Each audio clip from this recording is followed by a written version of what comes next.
IT job కోసం చూస్తున్నారా? ఐటీలో కెరియర్ బిల్డ్ చూసుకోవాలనుకుంటున్నారా? అయితే సమాధానం కోడింగ్ ట్యూటర్.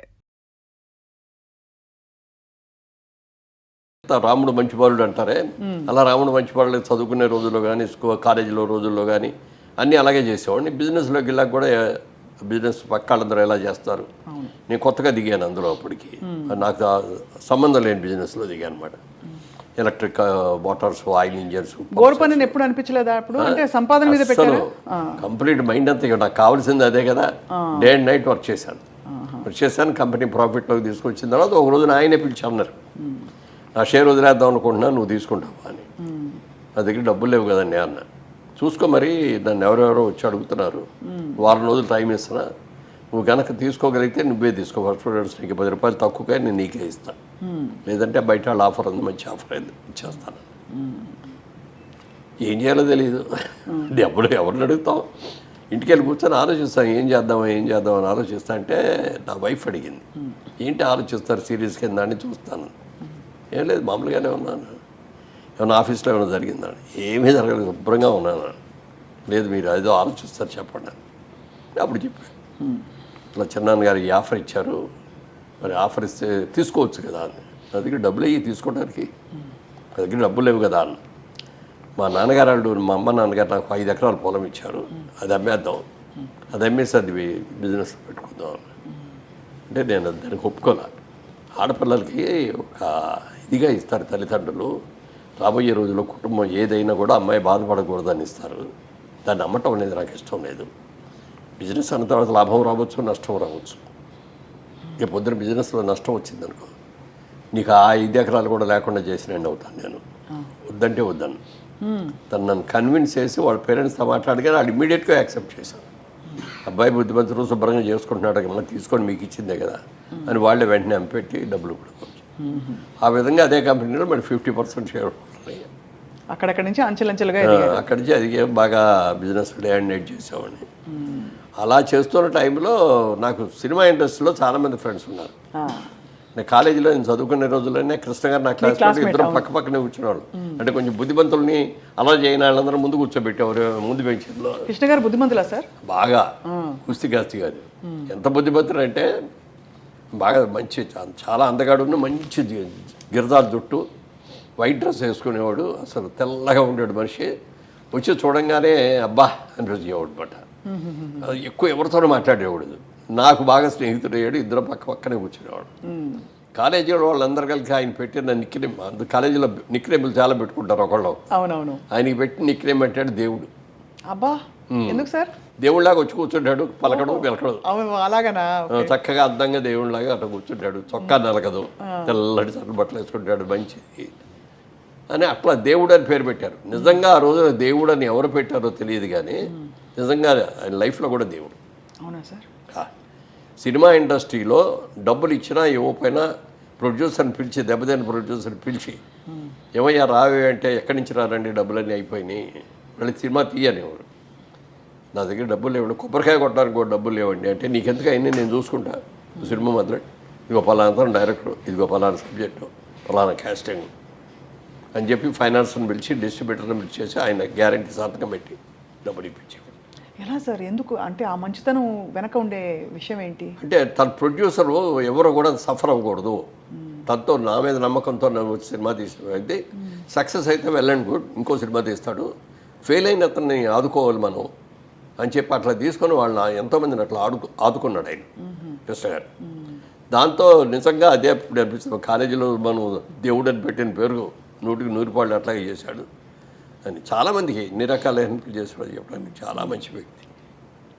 మీరు వారు దాదాపు ఒకటే టైంలో వచ్చారా సార్ సినిమా ఇండస్ట్రీ? కాదు, వారు ముందు. ఆయన సినిమా మేము చదువుకున్న రోజుల్లోనే డైరెక్టర్ తిలక్ గారు అని ఒక ఆయన వచ్చారు.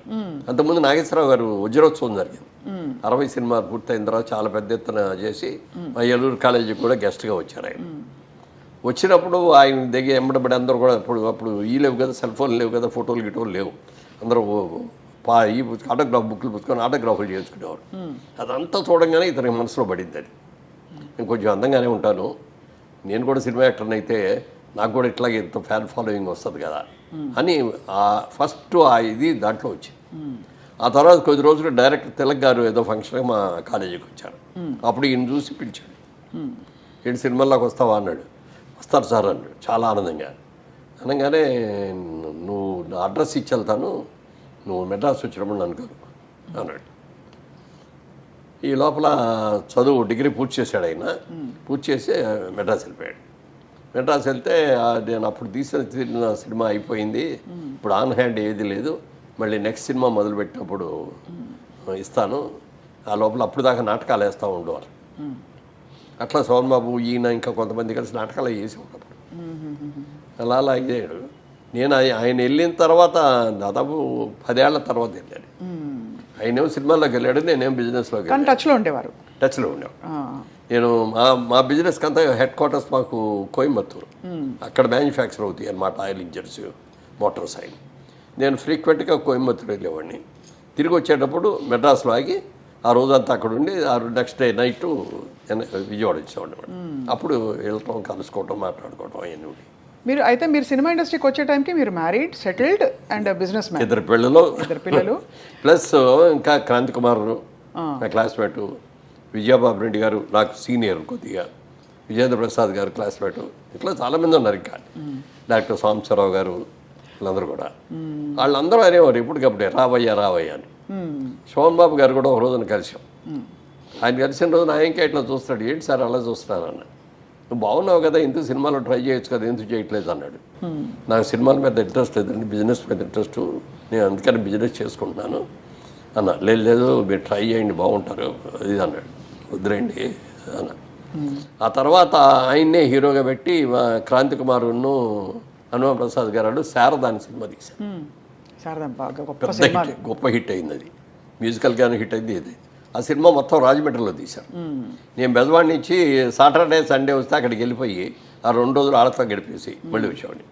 అప్పుడు కూడా 4-5 సార్లు అన్నాడు ఆయన, లేదు రాజుబాబు, అప్పుడు నా పేరు రాజుబాబు గారు మీరు ట్రై చేయండి బాగుంటుంది మీరు అది అన్నాడు. వదిలేండి సార్ బిజినెస్ చాలా బాగుంది, నేను దీన్ని వదిలి రాలేనండి అన్న. తర్వాత అనుకోకుండా అట్లూరు చంద్రరావు గారి దగ్గర నుంచి ఆఫర్ వచ్చింది.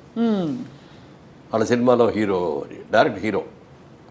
ఇప్పుడు జనరల్గా చిన్న క్యారెక్టర్ నుంచి లేకపోతే సెకండ్ హీరో నుంచి హీరో అవుతారు కదా, ఇదేదో డైరెక్ట్ ఆఫర్ వచ్చేసింది మనకి, ట్రై చేద్దామా అని ఆలోచన వచ్చినా సరే ముందు నా వైఫ్ని అడగాలి, ముఖ్యంగా పేరెంట్స్ని అడగాలి అని చెప్పి పేరెంట్స్ని అడిగాను. ముందు అడిగితే మనకి ఎందుకు, శుభ్రంగా బిజినెస్ చేసుకుంటున్నావు కదా, ఇప్పుడు మళ్ళీ సినిమాలు ఎందుకు అన్నారు.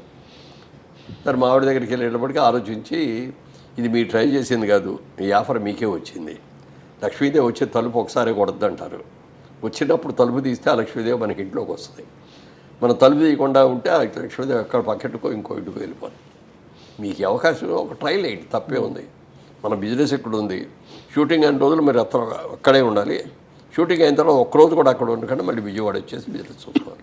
సరే బిజినెస్ మ్యాన్గా టైమ్ ఇస్ మనీ కాబట్టి మీరు బిజినెస్ వదిలి అక్కడ 4 రోజులు ఎన్నో డేస్ ఇవ్వాలి, మరి అది మీరు ఎంత లెక్కేసుకోవాలి, ఎంత అడగాలి రెమ్యూనరేషన్ అంటే అప్పుడు రెమ్యూనరేషన్ అడిగే స్టేజ్ ఉండదు, ఎందుకంటే కొత్త వాళ్ళ దగ్గర డబ్బులు కూడా తీసుకుని సినిమాలు తీసే రోజులు అయ్యి.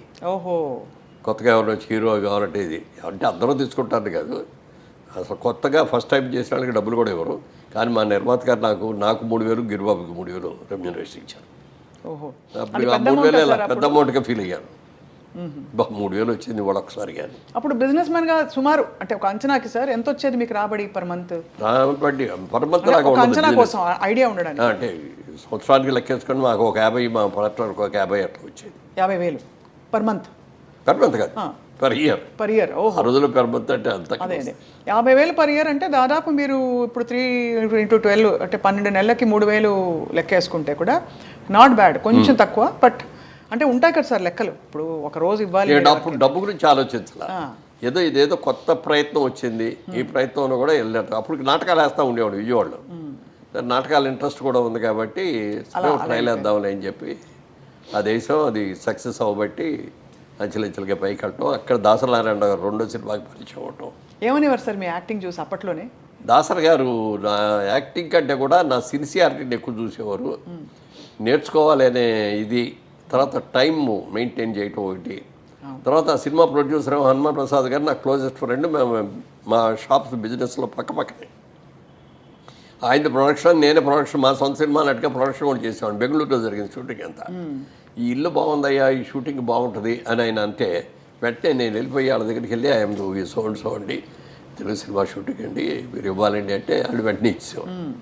ఇవన్నీ చేయటం, అరేంజ్మెంట్స్ చూడటం, సిన్సియారిటీ ఇవన్నీ చూసి బాగా నచ్చేసింది ఆయనకి. ఇచ్చేసి మురళి నిన్ను పెద్ద యాక్టర్ అని చేస్తాను నేను. మురళీమోహన్ అని పేరు వారే అప్పుడు లేదు, పేరు ఆయన పెట్టారు, అట్లూరు పోచంద్రరావు గారు పెట్టారు. ఎందుకు సార్ మురళీమోహన్ అనడానికి? అంటే అట్లూరు పోచంద్రరావు గారు సినిమా మా జగమేమాయి తీసేటప్పుడు నేను హీరో, గిరిబాబు విలన్ను, కబడ్డీ రాజబాబు గారును విజయలలిత గారు వాళ్ళు సీనియర్ యాక్టర్ దాంట్లో. మరి ఆయన రాజబాబే, నేను రాజబాబు అంటే ఎట్లా టైటిల్స్లో మళ్ళీ హీరో రాజబాబు, కమెడియన్ రాజబాబు అని అనుకోవాల్సి వస్తే సేమ్ నేమ్ ఒకటి ఉంది. అతను మంచి ఊపులో ఉన్నాడు, ఇప్పుడు చాలా ఫైల్లో ఉన్నాడు. వేరే పేరు ఏమైనా మారిస్తే బాగుంటుంది, నీ అసలు పేరు ఏంటన్నారు. మా అమ్మ నాన్నగారు పెట్టిన పేరు రాజా రామ్మోహన్ రాయ్ అండి.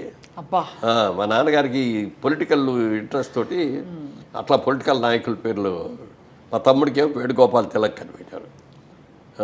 అదండి. కానీ అందరూ ఊళ్ళో రాజబాబు రాజబాబు అనిపిస్తారు. స్కూల్లో కూడా బుక్లు, ఎస్ఎస్ఎల్సీ బుక్లో కూడా రాజబాబు అని ఉంది, అందుకని రాజబాబుయే కన్ఫర్మ్ అయిపోయిందండి.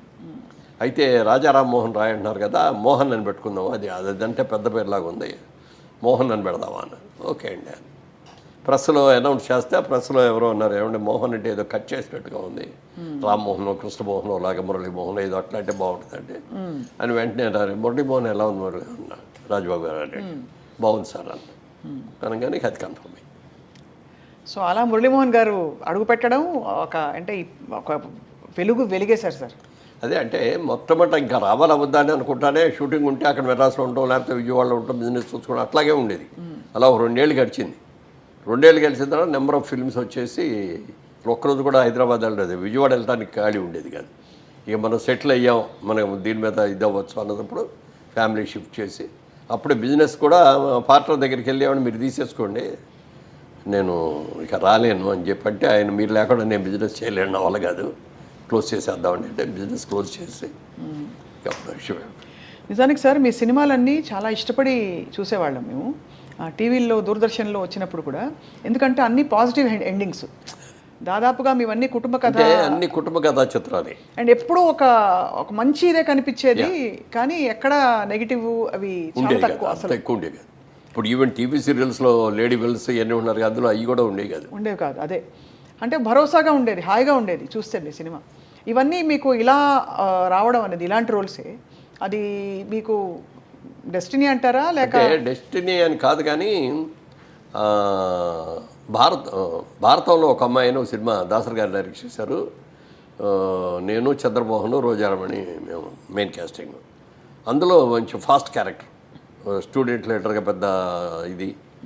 ఆ సినిమా చూసిన తర్వాత చాలా బాగా సక్సెస్ అయింది. అది 100 రోజులు ఆడింది. చాలామంది నువ్వు ఈ టైప్ రోల్స్కి వెళ్తే బాగుంటుంది, యాక్షన్ ఫిల్మ్స్కి వెళ్తే బాగుంటుంది అది అన్నారు. కానీ అప్పుడు ఈ బుక్ అయిన సినిమాలన్నీ కూడా ఫ్యామిలీ ఓరియంటెడ్ సినిమాలే. రాఘవేంద్రరావు గారి డైరెక్షన్లో ఫ్యామిలీయే, దాసరి గారి డైరెక్షన్లో ఫ్యామిలీయే, ఇంకా ఎవరితో చూసుకున్నా అన్ని ఫ్యామిలీ ఓరియంటెడ్ వచ్చాయి. తర్వాత అందరూ కూడా ఒక మార్కేసారు. అక్కినే నాగేశ్వరరావు గారు, సోహన్ బాబు, మురళీమోహన్, వీళ్ళు ముగ్గురు కూడా ఒక character of artist. NT Rama Rao, Krishna గారు, కృష్ణరాజు గారు, వాళ్ళు ఒక ఇది అని అట్లా ఆ ముద్ర వేసారు. అయ్యే వచ్చినాయి, ఆ క్యారెక్టర్లు వచ్చినాయి. దాన్ని నాకు కూడా అదే ఇష్టం. ఓసాయి ఫైట్లు, గీట్లు, క్రైమ్ ఇవన్నీ కంటే కూడా హ్యాపీగా ఫ్యామిలీ, కుటుంబంలో ఉన్న ప్రతి ఒక్కళ్ళు వెళ్ళి కూర్చొని హ్యాపీగా సినిమా చూసేటట్టు బయటకు రావాలి తప్ప పిల్లలు మీరు రాకూడదు, మేము చూడాలి, మీరు రావద్దు అని కానీ ఇట్లాంటివి ఉండకూడదు, వాళ్ళ మైండ్ పొల్యూట్ కాకూడదు అని ఆ ఆలోచనతో అన్నీ అయ్యేవు. మేము తీసిన సినిమాలు కూడా 25 సినిమాలు తీసినా ఇందులో యాక్షన్ సినిమా ఒక్కటి కూడా లేదు. కథలో యాక్షన్ ఉంటుంది కానీ త్రూఅవుట్ క్రైమ్ సినిమా లాగా ఒక్కటి కూడా తెలియదు. ఇష్టపెట్టి కాల్చుకోవడాలు, తప్పుకోవడాలు ఇట్లాంటివి. అదే సో అక్కడ డెలిబరేట్గా ఒక పాజిటివ్ ఆరా ఎప్పుడూ ఉండేది మీతో ఫాలో అవుతూ. అప్పటి నుంచే మీకు దేవుడి మీద నమ్మకం బాగా ఎక్కువ? చిన్నప్పటి నుంచి. మా అమ్మగారికి బాగా దేవుడు భక్తి, మా నాన్నగారికి అంత ఉండేది కాదు, కానీ మా అమ్మగారికి బాగా. రోజు ఆవిడ కృష్ణుడి మీద, రాముడి మీద పాటలు పాడుతూ ఉంటారు, భజనలు చేసుకుంటూ ఉంటారు. పాడేవారు సార్? చాలా పాడేవారు కూడా. సో ఆవిడని చూసి మేమందరం కూడా నేర్చుకున్నాం. తర్వాత ఆవిడ పొద్దున్నే నిద్రలాగానే దేవుడికి దండం పెట్టుకొని దిగు మంచం పెంచారు. ఎవరు రాత్రి పడుకున్నప్పుడు కాళ్ళు కడుక్కొని వచ్చి మంచం మీద పడుకోబోయే ముందు దేవుడికి దండం పెట్టుకొని మళ్ళీ పడుకోనేవారు. And for more videos, Please subscribe to iDream. Please subscribe to iDream. Please subscribe iDream. And please subscribe to iDream. For more videos, subscribe to iDream. please like, share and subscribe to the channel. Congratulations, iDream. Subscribe to iDream. Subscribe to iDream. So subscribe to iDream Media. iDream team అందరికి huge congratulations. Please subscribe iDream Media. Please subscribe to iDream. Subscribe iDream. Please subscribe to iDream. iDream అంటే నా కళల channel subscribe చేసుకున్న నోరు తిరుగుతలేదు, మీరైతే గంట గుర్తు కొట్టండి. For more such videos, please subscribe to iDream. Subscribe to iDream. Please subscribe to iDream. Please subscribe iDream Media. Please do subscribe to iDream. Please subscribe to iDream Media. For best entertainment and information, please subscribe iDream. And don't forget to subscribe to iDream.